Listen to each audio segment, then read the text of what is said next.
Hallelujah. महान परमेश्वर प्रभु यीशु मसीह के नाम से मैं आप सब लोगों को धन्यवाद देता हूं। 7वें महीने के इस पहले तारीख में तक परमेश्वर ने हम सब लोगों को संभाल के रखा। उसके पंखों के आड़ में परमेश्वर हमें लिए चला। उस सारी भलाई की बातें परमेश्वर ने हमारे जीवन में उंडेला। इन सारी बातों के लिए मैं परमेश्वर के नाम को धन्यवाद देता हूं। परमेश्वर की भलाई और परमेश्वर की बड़ाई लगातार करता हूं। और एक बात परमेश्वर के लिए धन्यवाद देने की आवश्यकता है कि इस साल के आधा हाफ ईयर हमको परमेश्वर ने संभाल के रखा। मतलब ये 7वां महीना परमेश्वर की दया से हमें जब प्रभु ने दिखाया, इसका मतलब 7वें महीने से परमेश्वर हमें एक नए आशीष में लेकर चलने पाए, नए अनुग्रह की बातों में ले चलने पाए। क्योंकि 7 अंक स्पिरिचुअली परफेक्शन को दर्शाता, यहाँ आत्मिक परिपूर्णता को दर्शाने वाला 7 अंक है। तो मैं इस प्रकार से आप सभी लोगों के लिए प्रार्थना करूं कि आपके जीवन में परमेश्वर अपनी आत्मिक परिपूर्णता पूरी करने पाए। आप लोग जिन जिन बातों के लिए परमेश्वर से बात जोड़ रहे हैं, वे सारी बातों का जवाब प्रभु आपको इस महीने में देने पाए और परमेश्वर की बड़े अभिषेक की बातें आप लोगों के जीवन में बहुतायत से होने हेतु भी मैं प्रार्थना करता हूं। लगातार परमेश्वर ने 6 महीने तक हमारा संभाल को रखा, यानी एक साल के आधा साल हमारे को परमेश्वर ने हमें बचा के रखा। इसी के लिए अभी इस 7वें महीने के पहले तारीख को जब हम परमेश्वर के सम्मुख में आते हैं, तो सबसे पहले हमारे हाथों में एक धन्यवाद की भेंट होने की आवश्यकता है, या हमारे होठों पर परमेश्वर के लिए धन्यवाद की बातों को रखने की आवश्यकता है। इसी के लिए भजन संहिता का लेखक भजन संहिता का 100वें अध्याय में कुछ इस प्रकार से कहता है। भजन संहिता 100 अध्याय मेरे साथ खोलिए। भजन संहिता 100 अध्याय में वो भजन संहिता का लेखक इस प्रकार से कहता है। भजन संहिता 100 अध्याय के दूसरे वाक्य, आनंद से यहोवा की आराधना करो, जय जयकार के साथ उसके सम्मुख आओ। और 4वां वचन, उसके फाटकों से धन्यवाद और उसके आंगनों में स्तुति करते हुए प्रवेश करो। उसको धन्यवाद करो और उसके नाम को धन्य करो। मतलब उसके फाटकों में धन्यवाद के साथ आने की आवश्यकता है। परमेश्वर के फाटकों में जब हम प्रवेश करते हैं, तो हमारे जीवन में सबसे बड़ी बात यह होनी चाहिए कि हमारे जीवन के द्वारा परमेश्वर को महिमा मिले, हमारे जीवन के द्वारा परमेश्वर का नाम ऊंचा होने पाए, हमारे जीवन के द्वारा परमेश्वर उसकी दया की बातें हमारे जीवन में पूरी करने हेतु हम लगातार परमेश्वर को प्रार्थना करने पाए। हालेलुया। प्रभु के पवित्र नाम की महिमा और प्रशंसा होने पाए। इसका मतलब जब हम परमेश्वर के फाटकों में प्रवेश करेंगे, या परमेश्वर के फाटकों में जब हम प्रवेश करते हैं, तो हमारा हृदय धन्यवाद के साथ होना चाहिए, धन्यवाद की बातों के साथ होनी चाहिए। ना केवल धन्यवाद इसी के लिए कि परमेश्वर ने हमें पिछले 6 महीने में जीवित रखा, परंतु धन्यवाद इसके लिए भी देना चाहिए कि परमेश्वर ने हमारे आंखों से आंसू को पोंछा, हमारे पैरों को ठेस लगने से बचाया, हमारी हर एक जरूरतों को परमेश्वर ने उसी के उचित समय के अनुसार पूरा किया। इन सारी बातों के लिए हमें परमेश्वर के लिए धन्यवाद देने की आवश्यकता है, हमें परमेश्वर को सराहने की आवश्यकता है, हमारे जीवन में परमेश्वर के कार्य पूरी रीति से करने की भी आवश्यकता है। इसे हमें समझने की जरूरी है, इसे हमें जानने की जरूरी है। प्रभु के नाम की महिमा और प्रशंसा हम लोगों के साथ होने पाए। साथ ही हमारा हृदय धन्यवाद के साथ हम परमेश्वर के सम्मुख में आने की आवश्यकता है। इसी के लिए भजन संहिता का लेखक 103 में लिखता है कि हे मेरे मन परमेश्वर को धन्य कह, हे मेरे मन उसके किसी भी उपकार को ना भूलना। मतलब उस महान परमेश्वर ने हमारे ऊपर जितने भी उपकार को किए हैं, उन सारे उपकारों को जानने का समय हमारे जीवन में है। या मैं इस प्रकार से कहूँ, उन सारे उपकारों को हमें जानने की आवश्यकता है। और इन सारे उपकारों को जब हम जानेंगे, उस उपकारों के साथ हम परमेश्वर के सम्मुख में आएंगे। इसी के लिए राजा दाऊद इस प्रकार से कहता है, बड़ी सभाओं में मैं तेरे उद्धार का कटोरा लेकर धन्यवाद दूंगा। इसके लिए हमें भी इस प्रकार से बातों को कहने पाए। लगातार हम परमेश्वर के आशान्वित और प्रोत्साहित करने वाला परमेश्वर बोलकर लगातार कुछ वचनों का अभ्यास जो कर रहे हैं, आज भी हम परमेश्वर के नाम के लिए एक वचनों का अभ्यास करेंगे जो परमेश्वर का वचन हमें प्रोत्साहित करता है, परमेश्वर का वचन हमें उत्साहित देता है, परमेश्वर का वचन हमें एक आशा की बातों को करता है।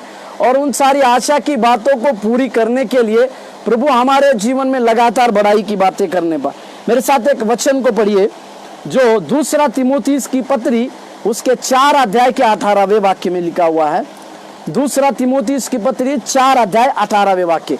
ये पौलुस के द्वारा तीमुथियुस की, जो तीमुथियुस को अपना एक आत्मिक पुत्र मानता है, इस आत्मिक पुत्र के लिए तीमुथियुस के द्वारा, तीमुथियुस को पौलुस के द्वारा लिखी गई ये चिट्ठी है। और कुछ लोग इस प्रकार से कहते हैं, जब ये तीमुथियुस को उसने ये चिट्ठी लिखा, उसकी आखिरी चिट्ठी थी, इसके बाद प्रेरित पौलुस को उसका सिर काट कर उसको मार दिया गया। क्योंकि खुद प्रेरित पौलुस 4 अध्याय के 7वें वचन में इस प्रकार से कहते हैं, दूसरा तीमुथियुस की पत्री 4 अध्याय 7वें वचन और 8वें वचन को मैं पढ़ रहा हूं, 7 और 8। मैं अच्छी कुश्ती लड़ चुका हूं, मैंने अपनी दौड़ पूरी कर ली है, मैंने विश्वास की रखवाली की है। इस वाक्य को अगर आप देखेंगे तो ये वाक्य किस प्रकार से दर्शाता है, इसे मैं कंटिन्यूअस टेंस के लिए लिखूंगा। यानी पौलुस अपने जीवन में एक प्रकार की घोषणा करता है। सबसे पहले कहता है वो, मैं अच्छी कुश्ती लड़ चुका हूं। ये कुश्ती का मतलब क्या है? जिस दमिश्क के रास्ते से ये शाऊल जा रहा था, इसको परमेश्वर ने अद्भुत ज्योति के द्वारा दर्शन देकर उसे ये कहला कि हे शाऊल तू मुझे क्यों सताता है?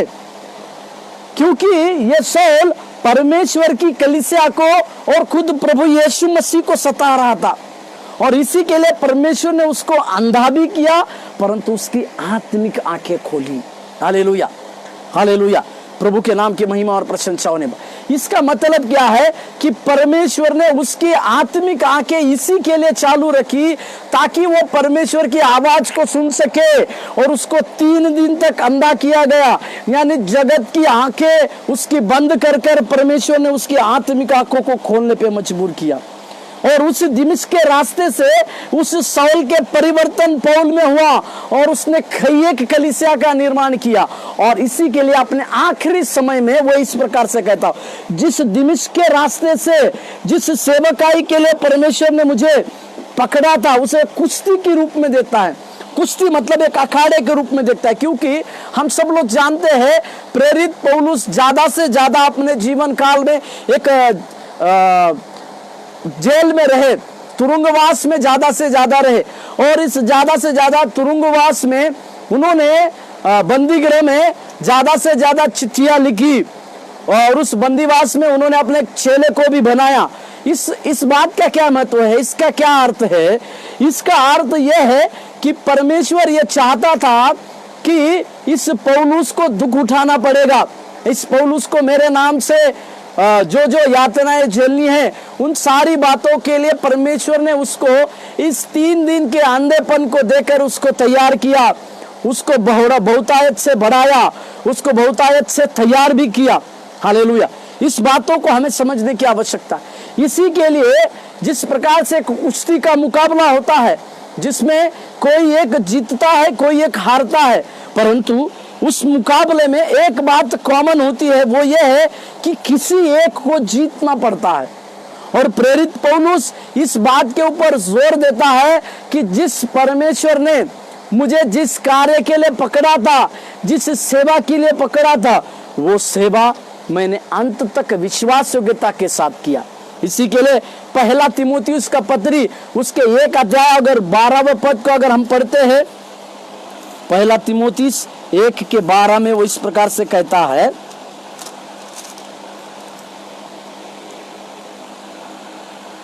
पहला तीमुथियुस 1:12, मैं अपने प्रभु मसीह यीशु का जिसने मुझे सामर्थ्य दी है धन्यवाद करता हूं कि उसने मुझे विश्वास योग्य समझकर अपनी सेवा के लिए ठहराया।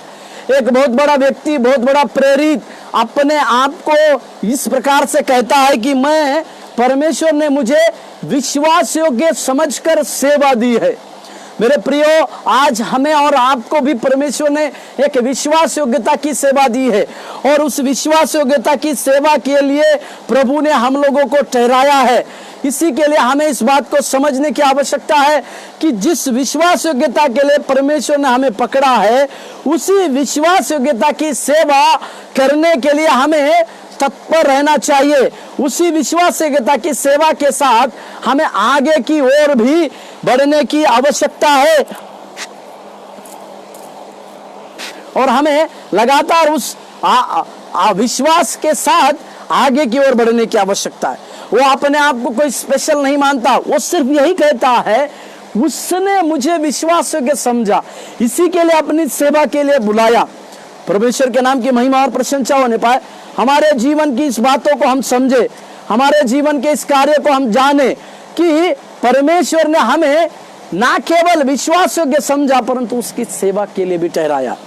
और आज का वो उत्साहित करने वाला वचन मैं पढ़ता हूं जिसमें लिखा है 2 तीमुथियुस उसके 4 अध्याय के 17वें पद में, परंतु प्रभु मेरा सहायक रहा, माफ कीजिएगा 2 तीमुथियुस 4:18, और प्रभु मुझे हर एक बुरे काम से छुड़ाएगा और अपने स्वर्गीय राज्य में सुरक्षित पहुंचाएगा, उसी की महिमा युगानुग होती रहे। जैसे मैं कह रहा था कि ये आखिरी पत्री है, इसके बाद प्रेरित पौलुस को उसका गर्दन काट के उसको वो शहीद हुआ।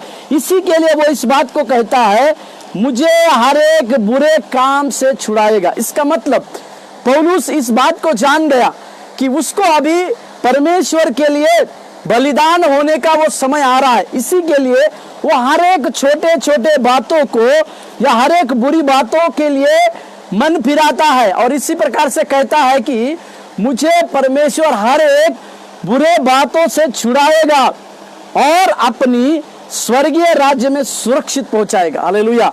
इसका मतलब पौलुस इस बात को जोर देता है कि वो सुरक्षित रीति से स्वर्गीय राज्य में पहुंचेगा, क्योंकि इसी पौलुस ने फिलिपियों का पत्री में कहा हमारी नागरिकता उस स्वर्ग की है। और इसी को ये बात का पता चला कि कुछ समय के बाद, ये पत्र लिखने के कुछ समय के बाद उसको काट डाला जाएगा, उसकी गर्दन को उड़ाया जाएगा और वो स्वर्गीय परमेश्वर के पास हमेशा हमेशा के लिए चला जाएगा। ये एक बड़े बलिदान होने की बात होने के बावजूद भी अपने बलिदान होने के बारे में प्रेरित पौलुस एक आनंद को मनाता है। ना केवल आनंद को मनाता है, वो इस बात को कहता है कि मुझे परमेश्वर सुरक्षित पहुंचाएगा। हालेलुया। इसी के लिए हम इस गीत को गाते, सियोन देश हमारा है देश, रहते हैं हम परदेश, जाएंगे हम अपने देश। सियोन देश हमारा है देश, रहते हैं हम परदेश, जाएंगे हम अपने देश। Hallelujah hallelujah hallelujah hallelujah. इसका मतलब एक बड़ा प्रेरित अपने जीवन की बातों को जब समझ चुका है, वो कहता है कि परमेश्वर मुझे सुरक्षित उस स्वर्गीय स्थान में पहुंचाएगा। परमेश्वर के नाम की महिमा और प्रशंसा हम लोगों के साथ सदा होने पाए। वो परमेश्वर हमें लगातार सुरक्षित रखने की बातों को कहना चाहता है। और एक वचन में जो परमेश्वर हमें सुरक्षित रखने के बारे में कहता है, यहूदा का पत्री उसके पहले अध्याय उसके 24वें वचन में ये यहूदा भी लिखता है। यहूदा का पत्री उसके एक अध्याय के 24वें वचन के बातों को मैं यहाँ मिलाना चाहता हूँ। अब जो तुम्हें ठोकर खाने से बचा सकता है और अपनी महिमा की भरपूरी के सामने मगन और निर्दोष करके खड़ा कर सकता है, उस एकमात्र परमेश्वर हमारे उद्धारकर्ता की महिमा और गौरव और पराक्रम और अधिकार हमारे प्रभु यीशु मसीह के द्वारा जैसा सनातन काल से है, अब भी हो और युगानुयुग हो रहे। हालेलुया। ये यहूदा भी इसी प्रकार की बातों को कहता है कि हमें निर्दोष कर कर, सब बातों में निर्दोष खड़ा कर, निर्दोष बनाकर कोई अगर हमें प्रभु के सम्मुख में रख सकता है, तो हमें किसके सम्मुख में निर्दोष खड़ा होना है? उस महान परमेश्वर यीशु मसीह के सम्मुख में। उसके दूसरे आगमन में जब प्रभु न्याय की बातों को जब लेकर आएंगे, तो हमें उस समय परमेश्वर के लिए एक निर्दोष खड़ा करने की ताकत प्रभु यीशु मसीह में। इसी के लिए हमें इस अनुग्रह के युग का फायदा उठाने की आवश्यकता है। हमारे बुरे स्वभाव से मन फिराने की आवश्यकता है। हमें परमेश्वर की बातों में मन लगाने की आवश्यकता है। हमें परमेश्वर की दया के साथ जीने की आवश्यकता है, और ना केवल दया के साथ जीने की आवश्यकता है, परमेश्वर के सामर्थ्य अभिषेक को प्राप्त कर कर उसी में हमें आगे भी बढ़ने की आवश्यकता है। हालेलुया। परमेश्वर के नाम की महिमा और प्रशंसा होने पाए, प्रभु की दया और उसका अनुग्रह हमारे साथ होने पाए। इसी के लिए हम परमेश्वर की दया को स्मरण करें। इसी वचन को वो लिखते समय स्वर्गीय परमेश्वर की उस बातों को कहता है। और एक वचन उसी के बारे में, जो भजन संहिता 121वें अध्याय के 7वें पद, भजन संहिता का पत्री 121वें अध्याय और उसके 7वें पद को मैं पढ़ रहा हूं। भजन संहिता का पत्री 121वें अध्याय और 7वें पद। यहोवा सारी विपत्ति से तेरी रक्षा करेगा, वह तेरे प्राण की रक्षा करेगा। हालेलुया।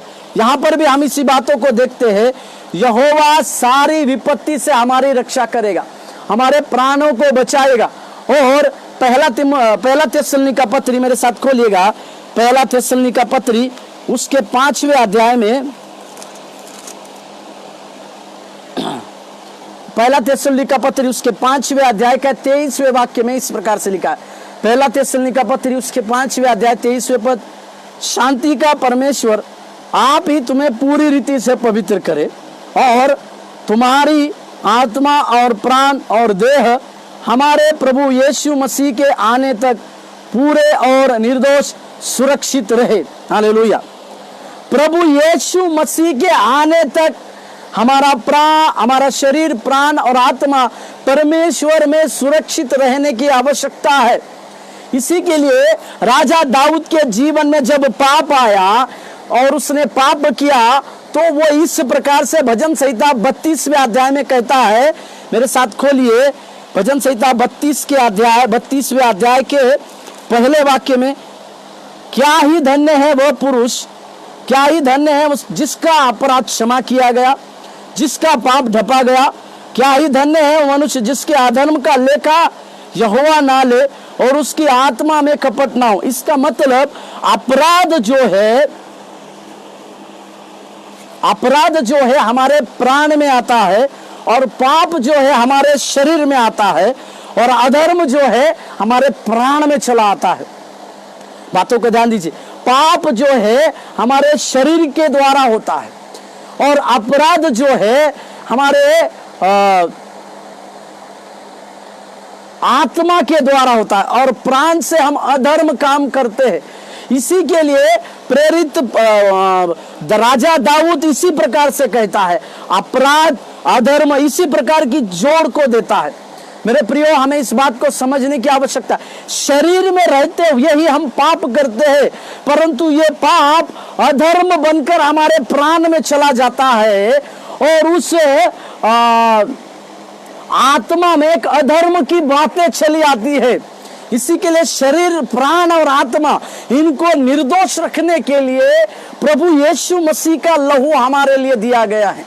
और खुद प्रभु यीशु मसीह की वो पाप क्षमा की बातें हमारे लिए दी गई है, जिसे हम स्वीकार कर कर अपने जीवन की बातों को बहुतायत से परमेश्वर के पास कह सकते हैं। परमेश्वर के पास बहुतायत से उन सारी बातों के लिए समझदार के साथ कार्य भी कर सकते हैं। इसी के लिए हमें इस प्रकार की बातों को ना केवल समझने की आवश्यकता है, परंतु उसकी दया हमारे जीवन में लगातार साथ रहते हुए कार्य करने की भी आवश्यकता है। परमेश्वर के नाम की महिमा और प्रशंसा होने पाए। एक वचन मेरे साथ खोलिएगा, उसी का दूसरे पतरस के 2:9, दूसरा पतरस 2 अध्याय के 9 पद को, दूसरा पतरस 2:9, दूसरा पतरस 2 अध्याय 9 वाक्य।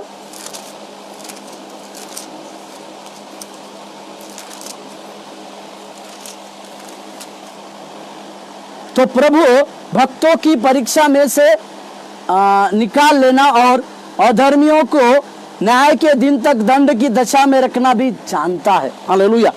तो यहाँ पर एक बात को हम पढ़ पाते हैं कि परमेश्वर अपने भक्त जो होते हैं उन सारे लोगों को विपत्तियों के दिनों में, परीक्षा के समय में परमेश्वर उनकी भली भांति रक्षा करना जानता है। और जो अधर्म का काम करते हैं, जो परमेश्वर की न्याय को मानते नहीं, जो परमेश्वर एक न्यायी है करके स्वीकारते नहीं, उन सारे लोगों के लिए एक दंड की बातें रखी गई है। उन सारे लोगों के अधर्म का परमेश्वर एक दिन लेखा जरूर लेगा और प्रभु की दया और परमेश्वर के कार्य उसके जीवन में लगातार पूरी होते रहेंगे। इसके लिए हमें, जब प्रभु के लहू के द्वारा हमें खरीदा गया है, हम मोल देकर छुड़ाए गए हैं, इसे हमें समझकर परमेश्वर के लिए, उसके न्याय के लिए इंतजार करने की आवश्यकता है। जब हम इस प्रकार से न्याय की इंतजार करेंगे, परमेश्वर हमें और धर्मी बनाकर उसके पाप के द्वारा हमें छुड़ाएगा, जिसे हम समझे। और एक वचन पढ़ते हैं हम उसी का दूसरा तीमुथियुस के पत्री, उसके 4 अध्याय के पहले वचन।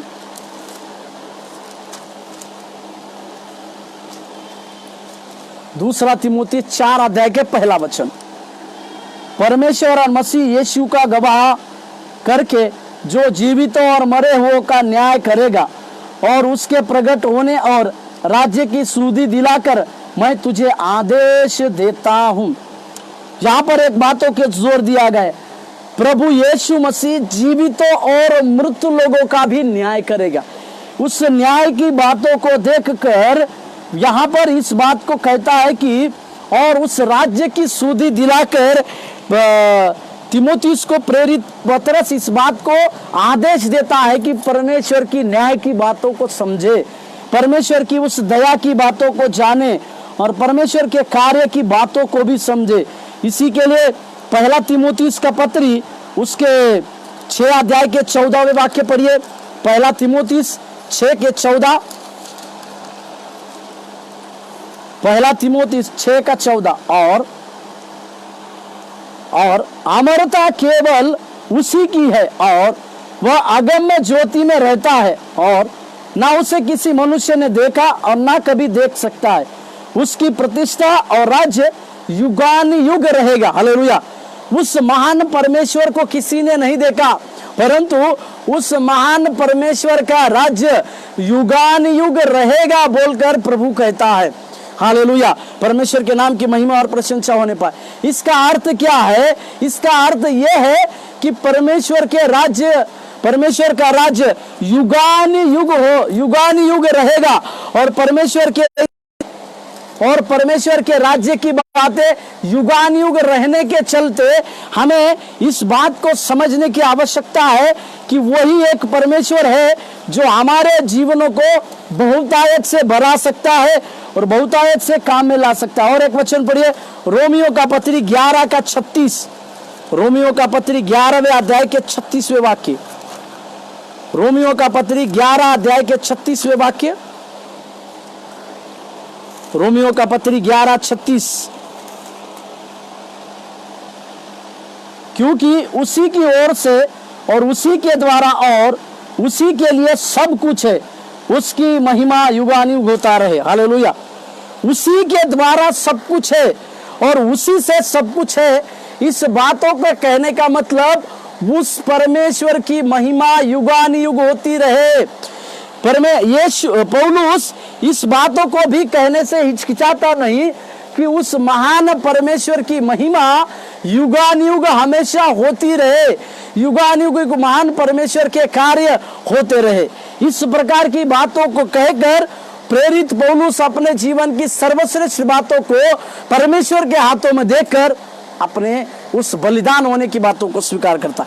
इसी प्रकार से एक परमेश्वर के लिए अंत तक विश्वास योग्य दास बनकर जीने वाली बातें हमारे जीवन में भी परमेश्वर आने वाले दिनों में पूरी करने पाए, इस प्रकार से हम प्रार्थना करें। आइए प्रार्थना करें। योग्यता से बढ़ के दिया है अपनी दया से तूने मुझे, योग्यता से बढ़ के दिया है अपनी दया से तूने मुझे, मांगने से ज्यादा मिला मुझे, आभारी हूँ प्रभु मैं, मांगने से ज्यादा मिला मुझे, आभारी हूँ प्रभु मैं। धन्यवाद के साथ स्तुति गाऊंगा, हे यीशु मेरे खुदा, उपकार तेरे हैं बेशुमार, कोटि कोटि स्तुति धन्यवाद, कोटि कोटि स्तुति धन्यवाद, कोटि कोटि स्तुति धन्यवाद। प्रभु स्वर्ग में परमेश्वर आपने हमारे लिए एक इनाम को रखा है। विश्वास योग्यता के साथ जो लोग तेरी सेवा को पूरी करते हैं उनमें हमारी भी गिनती होने पाए। हमें भी तू सहायता कर, तेरे लिए ग्रहण योग्य सेवा करने के लिए, तेरी बातों को पूरी करने के लिए सहायता और मदद कर। तेरी आशीष और अनुग्रह हमारे साथ तू देने के लिए भी हम प्रार्थना करते, कार्य कर।